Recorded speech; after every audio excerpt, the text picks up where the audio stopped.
Tu vois, c'est ça qu'on veut. C'est ça les joueurs de l'Olympique Lyonnais qu'on veut à chaque match. Un match complet, enfin. Je veux dire, là vraiment, il y a quasiment rien à redire sur ce match.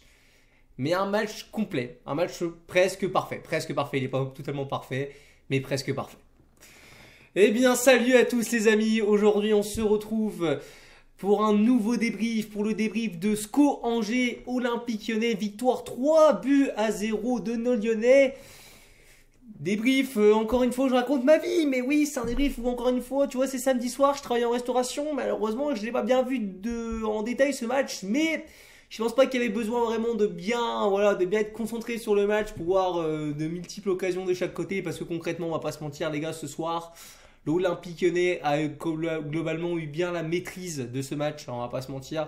On a plus ou moins bien maîtrisé cette équipe angevine qui a eu quelques actions en effet, mais c'était pas assez pour nous mettre en danger. On a su gérer d'ailleurs, tu vois, le peu d'actions que Angers a eu. Il y a certains matchs où malheureusement l'équipe en face adverse a très peu d'occasions, mais malheureusement on encaisse un but. Ce soir, ça n'a pas été le cas, donc ouais, vraiment très content.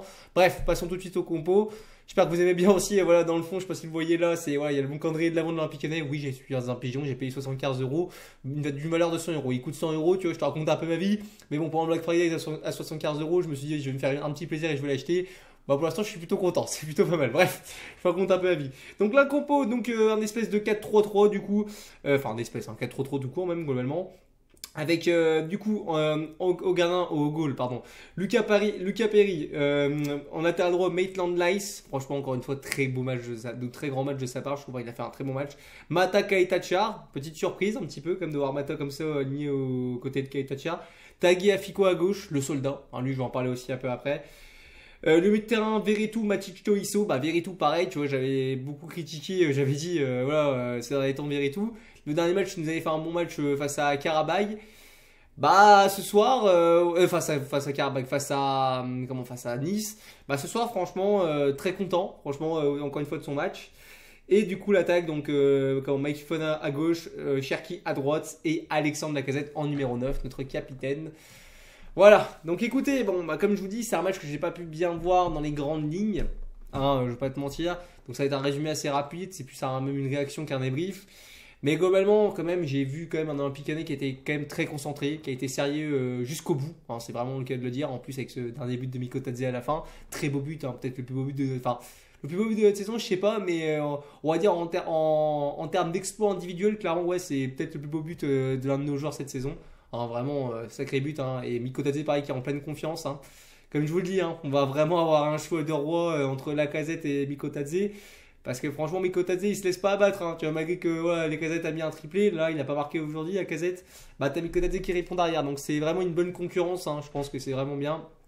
On a vraiment l'avenir et bon, on va dire la flingue qui se touche plus ou moins, tu vois, mais c'est bien de pouvoir compter sur quand même deux bons joueurs dans deux styles différents, d'aussi bons joueurs, d'aussi bons numéro 9, du moins. Donc ouais, donc je disais, donc en première mi-temps, globalement, l'Olympique Lyonnais a plutôt dominé ce match. On arrive à marquer ce but sur un corner de Cherki. Cherki, MVP de ce match, hein, je pense qu'on peut le dire. Hein. Cherki, cette saison, on a compris, hein, c'est ta saison. Voilà, vraiment, là, ça se confirme de plus en plus que là, Cherki, il est en train de nous faire une saison complète. J'espère qu'il n'y aura pas de grosses blessures ou quoi pour parachever ça ou qu'il n'y aura pas de robesse. Parce que franchement, là, vraiment, il me plaît. Franchement, il faut le dire, là, il me plaît. J'ai été très critique avec ce joueur et j'assume totalement. Hein, jusqu'à présent, moi, je voulais même le voir partir cette année, cet été dans l'Olympique Lyonnais. Et j'avais mes raisons et j'étais pas en tort de le penser. Mais aujourd'hui, il faut quand même l'admettre. Il a totalement sa place. C'est vraiment un homme fort de cette équipe, un cadre. Franchement, il est excellent. Hein, voilà, que ce soit son corner. Là, il fait cette passe décisive sur Tagliafico. Tagliafico, je sais pas comment il fait. Tagliafico, il est tout petit, le mec, mais il marque beaucoup de buts de la tête. Hein, c'est un truc de fou. Hein, Tagliafico, franchement, il se bat. C'est comme je le disais, bah, tiens, je vais en parler tout de suite. Tagliafico, soldat Tagliafico. C'est même l'un des joueurs, je trouve, dont on parle jamais assez, qui lui fait un peu mouche, entre guillemets, c'est qu'on met un peu de côté. Mais Tagliafico, c'est quelqu'un, les gars. Franchement, en termes de latéraux gauche à Lyon, j'en ai pas vu beaucoup des aussi performants. T'as eu Ferland Mendy à une époque, t'as eu peut-être Eric Abidal à l'époque aussi, tu vois. Mais franchement, on n'a pas eu toujours que des bons latéraux gauche. Hein. Rappelez-vous la saison où on joue entre guillemets ce titre en 2020-2021 qu'on avait Maxwell Cornet. Putain, t'es un peu dégoûté de pas avoir eu Tagliafico à ce moment-là parce que franchement, ça a peut-être tout changé. Non, franchement, Nicolas Tagliafico, c'est parfait. C'est parfait. C'est vraiment impressionnant, quoi. Je suis vraiment subjugué par ce qu'il nous pond, quoi. Vraiment une performance de bonhomme. Encore une fois, hein, il est bon offensivement, un peu moins défensivement parfois. Mais non, franchement, il se donne. Enfin, quoi, en fait, même non, je trouve même qu'il est assez complet. En fait, je dis qu'il est moins bon défensivement, même défensivement, je trouve que ça va plutôt. Non, franchement, Tagliafico, vraiment, je tiens quand même à le dire quand même, c'est un carrière dont on parle jamais aussi. On parle beaucoup des fois, par exemple, tu vois, de à droite, Maitland Nice ou Clinton Mata, tu vois. Enfin, je trouve qu'on parle jamais assez de Nicolas Tagliafico, mais même Ner, on en parle des fois, tu vois. Mais Nicolas Tagliafico, franchement, c'est quelqu'un, genre de classe internationale, qui est international argentin. Non, franchement, très content. Que dire d'autre aussi sur ce. Donc, oui, donc j'en étais là. Donc, 1-0 à la mi-temps. Alors, concrètement, on a quand même plus ou moins dominé. C'est quand même un peu dommage. Tu te dis même qu'on mène que un but lors de cette première période. De ce que j'ai vu, je pense qu'on avait eu pas mal d'occasions qu'on n'a pas réussi bien vraiment à finir, à convertir. Maintenant, bon. Ce que j'ai vu vite fait quand même dans ce match, après je dis j'ai pas trop me positionner parce que j'ai pas pu bien voir, j'avais un œil rivé sur mon travail et un autre sur le match, donc c'était compliqué. Mais bon, une décision un peu peut-être bizarre de l'arbitre, hein. Là où je pense que ça a peut-être mérité un carton rouge là, sous le tacle de je sais plus quel joueur en juin sur je sais plus quel de le joueur d'ailleurs, j'ai oublié. Mais franchement, ouais, ça pouvait mériter un rouge. Et d'après ce que j'ai compris aussi, parce que j'ai pas vu ça par exemple quand j'ai regardé, il y avait une main qui a pas été sifflée ou un truc comme ça. Donc ouais, c'est assez dommage. Et après aussi noter aussi que le gardien en juin aussi a fait pas mal de beaux arrêts aussi. Ça aussi, il fallait que je le dise aussi. C'est vrai qu'en vrai, on a été stoppé aussi encore une fois par ça, mais ça on est habitué de toute façon que les gardiens ils se transforment en leur prime contre nous. Mais bon, là où je suis content ce soir, c'est que ça n'a pas été suffisant pour nous faire chier. Donc c'est ça qui est plutôt pas mal, pardon. Donc ouais, écoutez, 1-0 à la mi-temps, bon c'est plutôt bien. Hein, on espère que ça va continuer comme ça parce que bon, voilà, j'ai quand même peur. Angers qui n'est pas non plus une équipe dont on s'attend à un gros niveau en face, on a une grosse, on va dire, une grosse adversité, si je peux me permettre. Mais c'est une équipe où quand même j'avais un petit peu peur comme du match piège quand tu vois ce qu'ils ont fait récemment. Ils vont un peu mieux, tu vois, qu'en début de saison. Ils ont gagné face à Monaco. Ils ont tenu en échec Marseille au Vélodrome. Donc ouais, je me dis, il fallait peut-être se méfier. Ça pouvait peut-être faire un peu un match comme contre OCR. Mais finalement, ça n'a pas été le cas. Franchement, on a réussi à plutôt bien gérer. 1-0, j'avais peur, tu vois, qu'on fasse cette fameuse deuxième mi-temps de merde. T'as compris, tu vois, Lyon qui fait souvent des mi-temps sur deux. Ça n'a pas été le cas ce soir. Comme je le dis, comme j'ai dit en début de vidéo. Match, on a été complet. On a continué sur la même lancée qu'en première période lors de cette seconde période. Voilà, Lyon a continué à attaquer. Lyon a fini par marquer ce deuxième but de la part de Ryan Cherki. Encore une fois, pareil, exceptionnel. Franchement, son but là. Enfin, exceptionnel. On a vraiment un vrai but de numéro 9 là, tu vois, pareil, Cherki il a vraiment amélioré sa qualité de frappe aussi, hein, là, vraiment là, tu vois, il allume enfin la cage, tu vois, j'ai envie de te dire. Je sais plus qui fait la passe sur d'ailleurs sur Cherki, je suis désolé, j'ai oublié. Mais ouais, Ryan Cherki du coup qui marque ce deuxième but. On mène 2-0. Bon, à ce moment-là, je me dis, on est quand même plutôt pas mal parti pour gagner. On continue à se dérouler, de dominer ce match. Je suis vraiment très content. Voilà, jusqu'à la 88e minute où je me dis, bon, c'est bien, on va gagner 2-0. Mais il a fallu que Miko Tadze nous sorte encore. Enfin, encore une fois, non. Mais qu'il a fallu qu'il nous sorte de son chapeau. Je ne m'attendais pas du tout à ce qu'il nous fasse ça, qu'il soit capable de faire ça. Mais en vrai, c'est pas étonnant parce qu'il était déjà capable de le faire un peu à Metz. Mais c'est vrai que jusqu'à présent, à Lyon, il ne l'a pas trop montré. Hein, cet exploit individuel où voilà, il dribble, il passe au milieu de 2-3 joueurs, je crois, un truc comme ça. Il transperce leur défense, il allume le gardien, pareil, vraie frappe de numéro 9, il se pose pas de questions, voilà, un finisseur, tu vois. 3-0. Voilà. Emballé, c'est pesé, c'est bon, c'est terminé, c'est parfait. C'est en plus ce genre de score que j'attends face à ce genre d'équipe comme Angers, tu vois, comme contre Le Havre, contre Saint-Etienne, contre je sais plus qui est dans le bas de tableau actuellement, bref. Mais ouais, très heureux de cette victoire. Hein, je vous le dis sincèrement, c'est rassurant. Donc ouais, l'Olympique Lyonnais qui vraiment, voilà, du moins se fait le job. Voilà, clairement, on a fait le job. On a fait ce qu'il fallait faire. Hein. De toute façon, on est obligé de gagner. Hein. De toute façon, t'as pas le choix. Ça, c'est des points. C'est 3 points obligatoires. J'ai envie de te dire, que ce soit à domicile ou à l'extérieur. Donc voilà, rien à redire de plus. Hein. Comme je dis, d'une performance vraiment une performance collective aboutie. Franchement, c'est bien. Franchement, rien à dire. Les tops, les flops. Hein. Parce que voilà, les tops, alors. Les flops, ça va être compliqué parce que je vous avoue que c'est vrai que c'est compliqué vraiment, vu que j'ai pas été assez concentré. Je vais passer sur les flops. Si les flops, on va dire juste l'arbitre, à la limite, parce que l'arbitre, je pense quand même, m'a eu vraiment l'air très, très chelou en première période, mais bon, c'est en habituant en Ligue 1.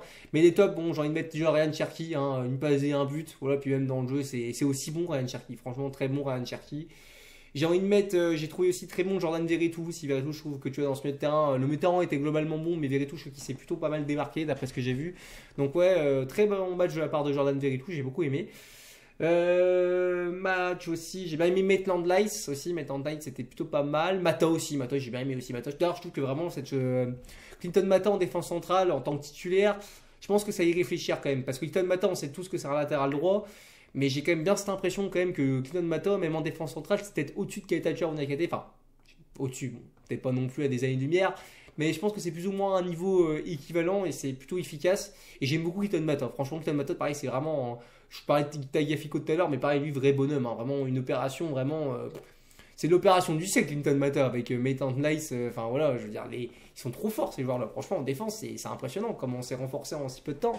Non, franchement, je suis vraiment très très fan de Clinton Mata. Franchement, solide, joueur solide, qui fait pas de vagues, qui est sérieux. Franchement, top. Que dire d'autre aussi? Bah, après, en top, ouais, il y a qui d'autre aussi qui était pas mal. Ouais, après, il y a peut-être eu, je sais pas, Tagliafico, si on peut le dire aussi, qui a fait un bon match. Ouais, globalement, on va s'arrêter là. Peut-être en flop, après, j'ai pas trop vu la casette, donc je peux pas vous dire. C'est bon, c'est un flop, j'ai pas bien vu le match, donc je vous dis, c'est compliqué de vraiment mettre des flops, parce que j'ai quand même, globalement, on va dire, j'ai vu en gros les grosses séquences. Tu vois, j'ai vu quand même qu'on a eu beaucoup le ballon, qu'on a fait des belles séquences de jeu, donc assez complexe. Mais ouais, sinon, rien d'autre à vous dire sur ce débrief. Si ce n'est que bah, à partir de maintenant, si quand même, faut quand même parler un peu de l'avenir, de ce qui nous attend pour cette fin d'année, parce que là on rentre voilà, dans la dernière ligne droite avant la trêve. Hein. Il nous reste 3 matchs, dont 2 la semaine prochaine, qui là par contre vont être voilà. Je les attends beaucoup. Je suis hypé, je vous avoue, mais je suis hypé, je suis excité, j'ai peur, tu vois. Je suis enthousiasmé. Enfin, il y a plein de sentiments qui se mélangent. Mais là, on va pas se mentir. Là, on va rentrer vraiment dans les choses sérieuses dans cette fin là de mois, enfin dans la continuité de ce mois plutôt, avec ce match à Francfort hein, en Europa League où là, va falloir, malgré que voilà, ce soir on a fait une très bonne prestation, il faudra faire encore mieux. J'ai regardé Francfort cet après-midi, alors ils ont fait 2-2 contre Augsbourg, bon, c'est pas un bon résultat pour eux, mais d'après ce que j'ai vu, franchement, c'est plutôt pas mal d'enjeux là. Après, je pourrais les juger sur un match, hein, c'est pas parce qu'ils ont fait un match comme ça qu'ils sont comme ça tous les matchs, bien sûr, mais bon, je voulais me faire un peu une petite idée. Moi j'avais vu qu'en début de saison ils sont plutôt bien classés, ils sont toujours il me semble dans le top 3, hein, il me semble, je sais plus s'ils sont deuxième ou troisième. Mais c'est une équipe d'après ce que j'ai vu les gars, bon ils n'ont pas des individualités de fou, ils ont Théâtre l'ancien voilà, René que je connais, Marmouche lui à ce qui paraît il est plutôt pas mal, il y a Itiki après bon qui d'ailleurs René plutôt bien, hein, il est plus efficace, je trouve qu'il est beaucoup plus en jambes là-bas à Francfort. Mais là, par contre, voilà, c'est une équipe par contre qui a un très beau projet collectif aussi. C'est un collectif qui est plutôt abouti. Je trouve que ça joue plutôt bien. C'est surtout intensif et surtout là-dessus où Lyon va devoir vraiment, pour moi, poser ses couilles. Malgré qu'on joue à domicile, ça va pas être un match facile face à Francfort.